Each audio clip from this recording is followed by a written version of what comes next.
large units move out and creep, die. And that happened over and over again. And in the background, Jaedong was doing a good job of challenging the right side expansion, Baneling busting and Ultralisk busting the planetary fortress.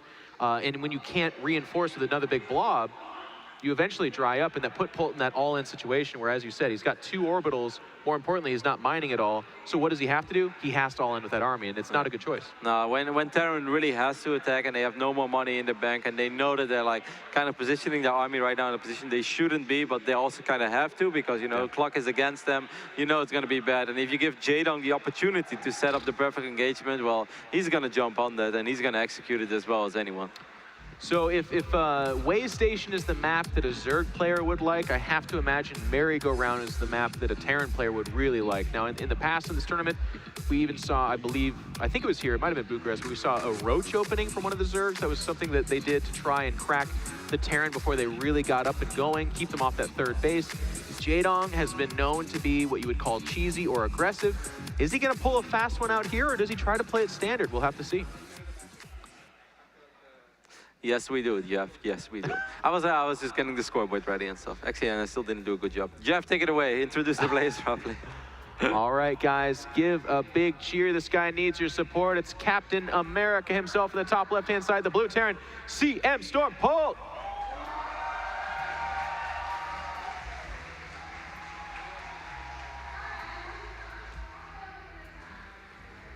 And his opponents, marching on to victory in that first game, leading it for those that bleed blue. It's Evil Geniuses Jaedong. You know, you say that you think that this is a really good map for Terrans, but I must say in most of the Pro League games that I've watched, I see almost every single Terran playing mech on this map. Really? And almost every single game that I've seen, they die against Swarmos. It's been kind of interesting. Odd. Maybe I've just watched the wrong games, but I think I even saw Maru play mech on this map. I think it was against Pure, but I could be mistaken. Well, and that also didn't go that well. You know, looking at the map with what you're saying, normally I have an answer because I'm a know-it-all son of a bee, but I don't know. I think back to TVZ as the broader spectrum as it's gone back to Wings of Liberty. Anytime a Terran can put a planetary fortress at kind of a midway point and act as a way station, as it were, that's terrible, but it is, you know, a way station, a base camp, if you will, and they can use that as their launch point to do the parade push. That's historically been very powerful for Terran and very hard for Zerg. Zerg have instead, you know, we saw that style emerge where they were going like Roach Baneling bus right and left. That was to kind of counteract that style, saying, hey, if you're going to come closer to me, I'm going to do a really explosive, very fast-hitting style. And that's kind of fallen by the wayside as the maps got bigger and the third stopped having that kind of feature. But on Way Station, or excuse me, on Merry-Go-Round, I mean, what third does Polt take that's not threatening the middle of the map? He really can't. You know, he's always going to be leaning in the direction of the additional bases of the Zerg player. I think one of the reasons why maybe some Terrans don't like Bionic that much is because of this strange invisible force field wall. It's hard for drops. Yeah, it's very hard for drops. You know, once drops go in, there's not really a way to go out unless they just fly all the way out of the base. But then the majority of the time, you have to go over a Spore Crawler or a Queens. We will get a few more shots off. So we will see. Yeah. I do expect the 3 Reaper opening again by Polt, because if you do it on Way Station, such a big map, it's probably a little more effective on Merry-Go-Round. You know, it's funny you bring up that wall too. I love it. I love because not everyone knows this, I guess, but in Heart of the Swarm, Blizzard actually went back to work and upgraded the physics engine of Starcraft 2. It's much more kind of realistic, I guess is what you could say. It makes for a more thematic game. It's very cool. But there are a few funny things, and the way like flyers interact with that wall, where they just kind of like kiss it, hug it, and then slam into it with like just smearing their face up and down it. It looks so funny. I hope we get a chance to see that in this game. But as it stands right now, one Zergling does go down immediately. And that's already pretty nice. Of course, it's the drones that are the big prizes. If any drones are lost of Jaedong, then it's a great start for Polt. Yep, but there are quite a few Zerglings over here. They're going to buy time for that Queen to spawn. Second Reaper is well on its way, and we see the third Reaper on the production tab as well. Quick Factory is a follow-up, so far everything is the same. Polt doing the same build? You don't say. I do not think that he's going to make the same amount of Hellions as he did. That would be very strange, especially because the Marauder drop would most likely get sniped on this map. So most likely will just be a little bit more of a macro opening behind these Hellions. I think that opening was an adjustment to Way Station in general. I think the adjustments we'll see that are going to be kind of the more normal version of Polt's TVZ should be 6 or 8 Hellions and the 3 or 2 Reapers. followed up with just kind of bio play. That seems to be what he likes to do. This is a really quick second Rex for Polt. I must say I'm a little bit curious. And right? semi-hits too, you know? Yeah. Exactly, that's kind of strange. Normally you don't Mass drop a Rex Reaper? in this phase in the game. Mark? No. I don't think it's going to be Mass Reaper, Jeff. He brings it back. We do that when we smurf in Gold League, but Yeah, it doesn't work either. I actually like, you know, when I do like the Kingston HyperX booth or something like that, Yeah. I'm like, oh, I'm so good, I'll do Mass Reaper, and then, you know, these gold level kids just smash me, make that threat on Team Liquid, and they're like, look, I beat it control, and I'm like, damn it. Mass Reaper hard to make work, long story short. Third base does go down for Jaedong in the background. He's up 10 supply, but again, that'll ebb and flow, and obviously in ZvT, that's not necessarily a measurement of who's winning or who's not. Roachborn. It's relatively quick. It's not super quick, but 6 minutes and 20 seconds makes me wonder if he wants to go somewhere with this. We don't see any lay attack just yet. No, Roachborn, and it's kind of quick. And also, it's at the front of his natural, so I don't think he's hiding it. I wonder if he's broadcasting that. So I wonder if it's defensive Roaches. Yeah, it could be the case, of course. I mean, we saw a lot of Hellions in the previous game from Polt. We see that second Rex that Jaedong doesn't know about just yet. Still no layer. I'm a little bit interested to see where the Dong is going to take this. Me too. The little bit of kind of Zergling, Hellion, Reaper dancing around the map, just kind of trying to figure each other out. This third will be found immediately, and unfortunately a drone will pay for that price. That we saw. Jaedong is dropping 2 Evo chambers, so it is going to be that upgraded Roach style, I feel. Maybe a big 1-1 Roach timing? Yeah, I think so. Even though he's making Roaches very early for that, so I might be completely wrong. He might just use these Roaches to make sure that this hatchery doesn't die. It still could be melee upgrades, and then exactly like you just said. These are just defensive Roaches. Meanwhile, at that third, by the way, the third's at fairly low health. One of the queens is running back. This is a very... I mean, the Roaches are going to push it back, but that queen died completely unnecessarily. Like, if you have Roaches coming out like that, you don't need to have that queen risk itself, but Polt will take that prize. And by the way, that Viking you were talking about, 2 kills right now. It's coming up on, I believe. Yep. I know not too many additional overlords, and Jaedong even retreating his overlords. Probably realized he lost 4 of them on the way station. Upgrades, by the way. You were right, Kevin. Your instincts are very good. Yeah, you said that. If you did, I'm just going to give you credit for it anyways. I don't think I said it at all, but I really like that you're making me look good. I think you're very smart.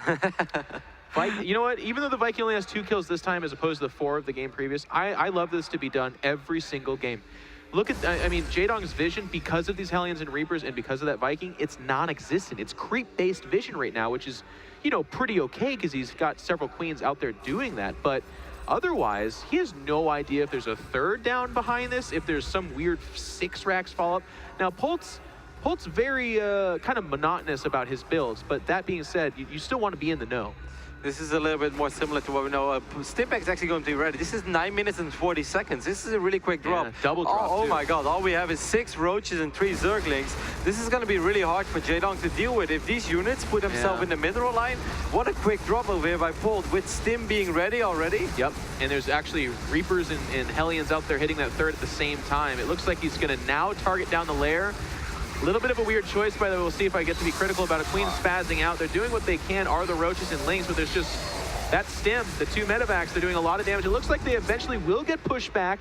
He killed the gas, Kevin. If he would have targeted the lair from the beginning, I think that's a dead lair. I think if he puts himself in a better position as well, those Zerglings will have a much harder time actually dealing damage to those units. That could have been a lot worse for Jaedong. Jaedong now also is like, oh wow, that was quick. That was quick. Stim, of course. As it is still really bad, by the way. Let us not, you know, gloss over this fact. Really nice drop. Killing the gas does do some damage there, getting a few drones, and of course forcing Jaedong to get more Zerglings into a bad position. But as you said, it could have been in the minerals, which gives less surface area. And if he doesn't kill the geyser and instead goes for the lair, he might have killed a lair right here, and then Jaedong's on the ropes in that case. He's going to deny some creep. He might get 1 or 2 overlords as well. This could actually supply block Jaedong. Could be very frustrating. Of course, he could always morph Zerglings into Banelings, but the Baneling is not ready yet. Jaedong is going to lose a few Mutalisks, but in the end, he will clean this up. I think he only lost 1 Mutas, so that was actually a very good trade. Not so bad. Viking says, hey, what about me? Wants to die, but first, the medevacs will be targeted. No third for Polt just yet. I think that's one of the... Well, I mean, it's floating over now, but it's not established. And that's where you look to see kind of the give and take of what Polt's done. Polt's opted for more aggression from the beginning, whereas a lot of other Terran players would have an established third right now and would be more looking for map control. But Polt tried to do game-ending damage from the beginning. And what it's done is, look at the Spire, not upgrading. just now 2-2 start on those Evo chambers. That was delayed by a good 30 or 40 seconds as well. Yeah, Jaedong being ahead in upgrades, his second game in a row, and I guess that's something we can see more and more often as a lot of Zerg players just open up like this, and that was different once upon a time. Yeah. And it's something that Zergs have always struggled with. And in fact, even last game, despite Polt being behind in upgrades, he still hit 3-3 faster than Zerg. Zerg has such a tough time hitting Hive efficiently and getting to those 3-3 upgrades. But Polt, once again, just kind of playing the shadow boxing match right now. Missile turrets at the natural mean that these Mulos are going to have to turn back. They're not really at critical mass. Behind this, 36 Zerglings being made and just a couple of Mulos being added. I feel like Jaedong, once again, is hoping to catch Polt in the middle of the map being overly aggressive. He could also just go absolutely crazy the moment that 2-2 finishes up. This is a strategy that was very popular a long time ago in Wings of Violet Liberty. did that all the time. Yeah, Dimaga did it as well. Yeah. He took one map of MMA, and then MMA is like, all right, I'll play a little different. Yeah, there's no drones on this production tab, Kevin. This is Mulisk and Zergling all day long. Baneling speed is coming close to finishing. There's a Widow Mine, just a Widow Mine, I feel. And it gets triggered right there to ill effect. Jaedong trying to get him to come back onto creep. And he's also, as you said, waiting for that 2-2, but also Baneling speed, some really critical upgrades about to finish. Jaedong is wondering, I think, how he wants to properly engage. He doesn't know how many Widow Mines there are. There aren't really all that many, so he doesn't have too much to worry about, but that's something we know. That's not something that Jaedong can possibly know right now. And with just the two, it'll be interesting. I mean, again, it's just been pure Zerglings coming out. Jaedong is flying up in supply. Creep will get stagnated right there, but Polt is not giving up on the middle of the map. I think a tank is here, yes. So tank should have what it takes to deal with it. Jaedong springing the trap, though. He's going for the middle of the map. And everything is blowing up. Medivacs are trying to load up, and they're trying to get out of there, but when those afterbursters, or whatever the hell they're called, when they stop. Afterburners, I believe. Thank you. Bursters didn't make a whole lot of sense to me. And the Medivacs do die. Polt tries to come out and rescue, but that's an effort in futility, or however the heck you say, even that English is eluding me. Jaedong is looking to go up 2 games. He's inside the production line. There's not a whole lot here standing his way. Zerglings come a knocking. There's the G.